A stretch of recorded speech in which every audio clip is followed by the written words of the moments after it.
Inaakala mo ba sa simpleng isang isda na inalagaan mo, mahahantong ka sa ganito na ito pala yung masayang community at negosyo na rin? Actually, hindi pumasok sa isip ko eh. Ang alam ko lang, gusto ko lang mag-alaga lang talaga ng isda ko eh. Way back 2014 kasi, nagtatrabaho ako as property consultant. So, kumikita naman ako doon. Actually, doon naman din ang galing unang puhunan ko sa pag-i-import ng Flowerhorn. Pinagbangga ko yung kinikita ko doon sa kinikita ko dito. Hindi naman nalalayo. Pwede ka nang tumutok sa pamilya. Sa ngayon, meron kaming yung kainan sa Onyx ng partner ko dati sa isda. So, ginawa namin kainan yun, yung yellow gaw. Kain kayo doon. Masarap yung nilagang paka sa alugaw natin doon. By next year siguro, mag-open ako na isa pang business. Sa tulong naman lahat din ng Flowerhorn. Hindi ko naman yung pagkakaila. Malaki ang natulong sa amin ng Flowerhorn. Lalo sa akin.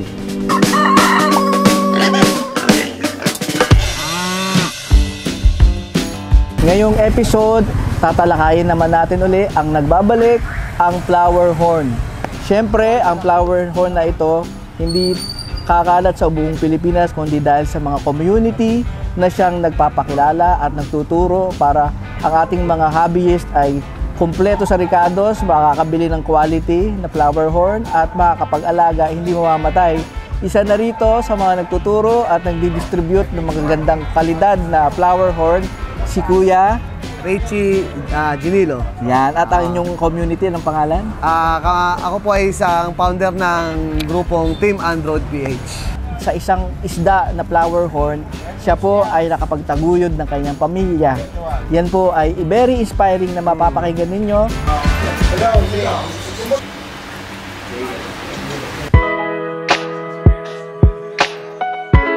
Ako si FH Richie, kung tawagin sa mundo ng Flowerhorn.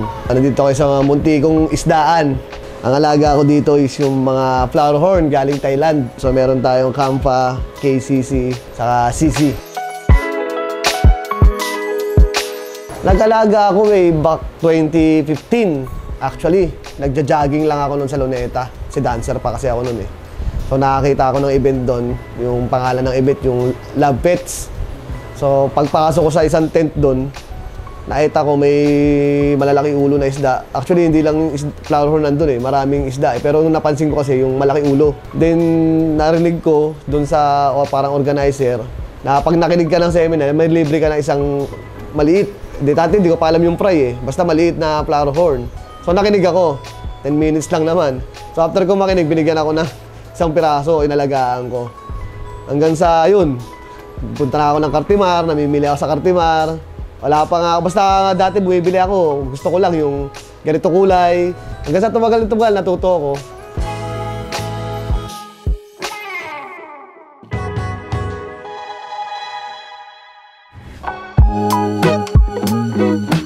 Ang Flowerhorn actually, human-made na siya. Dahil ang Flowerhorn kasi nagsimula yan sa cichlid. Dinevelop ng mga tao.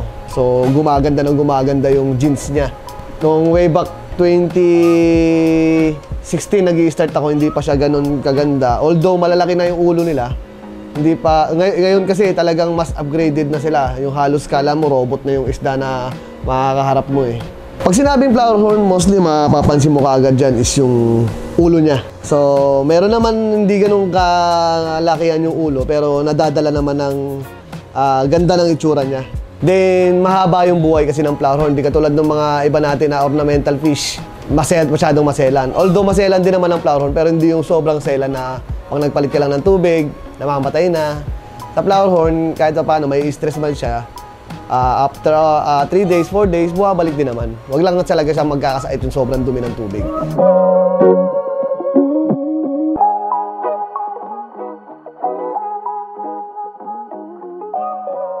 Actually, nung time ng 2015 to 2016, pahinto na ako niyan. Then nakilala ko yung founder ng team namin ngayon. Co-founder ko actually. Kami yung bumuo ng Team Android PH. Binili niya yung aquarium ko, all in, pati yung mga isda. So nung binili niya yun, nagpapatulong pa rin siya sa akin kung paano yung breeding, kung paano alagaan.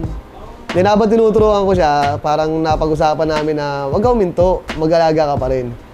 Then, binuyo niya ako na try mo mag-import. So, that time, nung gabi, nakilala ko doon si Kuya Van Ramirez. Siya na yung nag-introduce sa akin ng importing. Kung paano kumuha sa Thailand, kung paano umanap ng seller, kung paano market. May isang hobby na nag-alalay sa akin na sikat siya, hobby siya. Inalayan ako nung una. Nung sumubok ako, maganda yung pasok agad. Sabi ko, ayos to, pwedeng ano. Pero hindi naman laging ganun. Mayroon din agad time na pag tinamaan ka ng tumal, talagang tumal.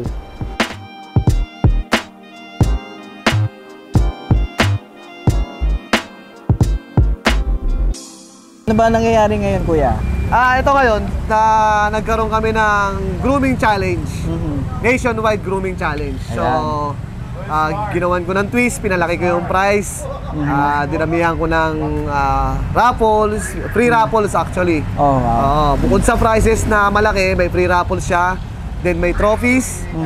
Then may mga freebies. Yan. Ano bang mapapanulunan nila ngayon? Ang mananalo kasi meron akong 40,000 guaranteed prizes. Excluded yung trophy. So yung 40,000 is dinivide ko sa mga places ng mga mananalo. Ayan. So meron anong lugar? Ang lugar na sumali ngayon, actually nationwide tayo eh. Meron tayo Visayas, Mindanao. Nag-start ako noong 2014, so nag-try ako ng 2016. Trial and error din eh. Hindi mo rin kasi pwede sabihin na ang focus mo lang is for the money. Kasi ang nangyayari, ako marami na experience. So, akala ko dati okay na bumili ka ng isda, nakapagbenta ka, yun na yun. Hindi mo naiisip sa bandang uli yung satisfaction ng bumili sa'yo. Nung tumatagal, sabi ko, pag mag-i-import ako, gusto ko, kikita man ako, magiging masaya yung bibili sa akin. So that time, na way back 2017, nag-start na ako ng ibang strategy ng selling. Less gamble, kasi sa isda, lalo na pag fry, gamble yan eh. Hindi mo alam yung lalaki at babae. So ginawa ko, iniba ko yung strategy, medyo mas malaking size, pero same price ng fry gaming. So that way, yung mga hobby, hindi sila masyadong mag-worry sa nagastos nila kasi pera yan, pinaghihirapan din nila yan eh. Siyempre gusto ko lahat magkaroon ng magagandang isda para pagdating ng show, nakikita ko yung karamihan ng sumasali sa akin o may mga isda ako na kasali sa show, mas nakakapataba ng puso yun eh. Ayun ang talaga ang main goal ko. Hindi talaga, wag lang tayo titingin sa kita. Tingnan din natin satisfaction ng co-hobbyist natin. Dahil lahat naman yan pinaghihirapan nila.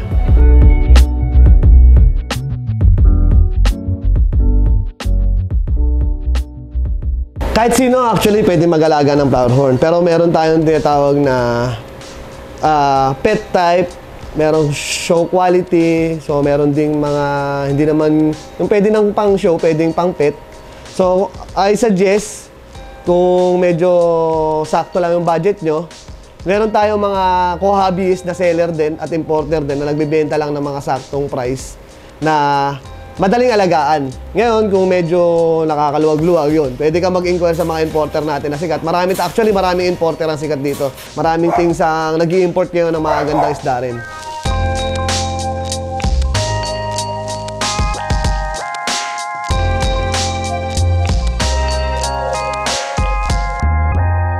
So sa pre-juvie, meron tayong pet quality na mabibili ka na. May mga local breed tayo na mabibili mo lang ng 1,500, 2,000, mura na yun, pang-alaga na yun. Meron din naman na nagbibenta ng mura, lalo na sa province, local breed, pero pang show talaga, makakakuha ka sa kanila ng 3,000 to 5K. So sa imported naman, lalo na sa Kampa, makakabili ka ng pet quality siguro na pre-juvie na 2,000 din. Kung gusto mo naman ng show quality, madalas yung iba kasi sumusugal maliit pa lang, 2,000 na, 3,000. So kasi alam naman nila kung ano yung itsura pag lumaki. Although hindi pa nila alam yung male, kung sure male o female, pero alam nila pag nag-male, so grabe talaga yung isda paglaki. Sa akin sa nasaksihan ko, kasi nung panahon ng Kalakas, before pandemic, ang nasaksihan ko si McQueen. Binibili si McQueen sa kanya, sa katim ko ng 60,000. Pero to lately, nung last show, si Kaiju, binibili siya ng 90,000. Pero way back 2014, 15 or 16, mabalita ko meron na nagbibenta ng flower horn na 500,000 eh. ganun sa ibang bansa eh.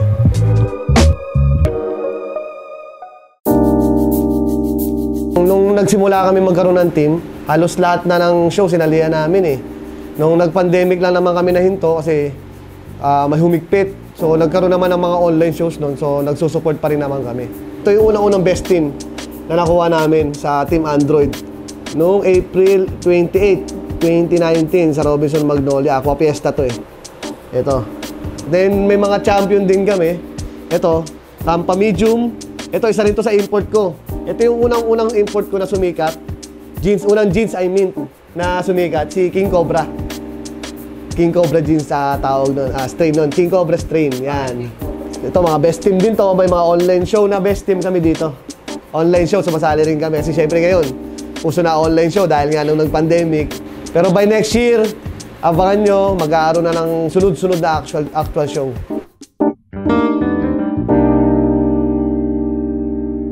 Inaakala mo ba sa simpleng isang isda na inalagaan mo, mahahantong ka sa ganito na ito pala yung masayang community at negosyo na rin? Actually, hindi pumasok sa isip ko eh. Ang alam ko lang, gusto ko lang mag-alaga lang talaga ng isda ko eh. Then, gusto ko lang dumami. Hindi ko naman expect na seryosohin ko pala. Which is seryoso ko naman. Pero hindi ko expect na ganito, puputok. Hindi pa naman ganun paputok. Alam kong malayo na, pero malayo pa.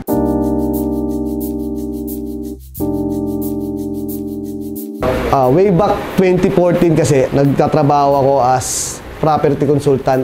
So, kumikita naman ako doon. Actually, doon naman din ang galing unang puhunan ko sa pag-i-import ng Flowerhorn. Tapos sinubukan ko rin kasi mag-sales consultant sa automotive. Sinabay ko pa rin yung Flowerhorn. Ang nangyari kasi parang napabayaan ko yung importing. Parang malaki yung nakukulang sa gastos. Then, nung umusbong ako sa mundo ng Flowerhorn, pinagbangga ko yung kinikita ko doon sa kinikita ko dito. Hindi naman nalalayo. So, masasabi kong sakto na pwede ka nang tumutok sa pamilya. Nakakaahon kami sa araw-araw.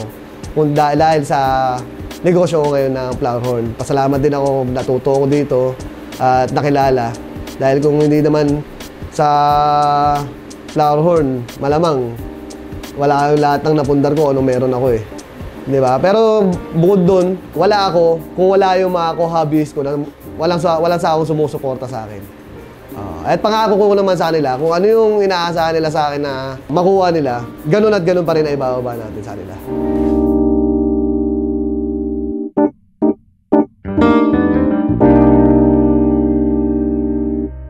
Sa ngayon, meron kaming yung kainan sa Onyx ng partner ko dati sa isda. So ginawa namin kainan yun, yung yellow gaw. Kain kayo doon, masarap yung nilagang paka sa alugaw natin doon. By next year siguro, mag-open ako na isa pang business. Sa tulong naman lahat din ng Flowerhorn. Hindi ko naman yung pagkakaila. Malaki ang natulong sa amin ng Flowerhorn. Lalo sa akin. Hindi naman mangyayari ko ito. Wala yung Team Android. Yan. Sila yung talagang naging haligi nung FHC na to. Sila yung nag-promote. Actually, nag-promote ako. Siyempre, hindi naman kaya ng ako lang. Tinulungan nila ako mag-promote hanggang sa nakilala na tayo nationwide, probinsya, dito sa Luzon, nakilala na tayo. So, hindi lang naman doon sa pagpo-promote. Actually, kasi ang hobby, once na nakita niya na yung pinaparating mo, maganda, kahit di niya makita yung post mo, makita niya lang yung isdang galing sa'yo. Mag-i-inquire at mag-i-inquire yan. Kuya, maraming salamat. Maraming salamat po, sa kuya. pag-share nyo ng knowledge at syempre, nandyan kayo para magbigay ng stress reliever sa ating mga hobbies. Yes. Totoo yan. At isa na naman pong episode na may agri sa agri pa rin kahit sa ornamental piece, nasa inyong bahay lang, maliit, meron kayong aquarium, pwede nyo rin palang maging negosyo. Yes. Totoo po yan, kuya. Kaya agri ka ba sa agri? Agri sa agri. Yan. Siyempre, aquaculture. Aquaculture.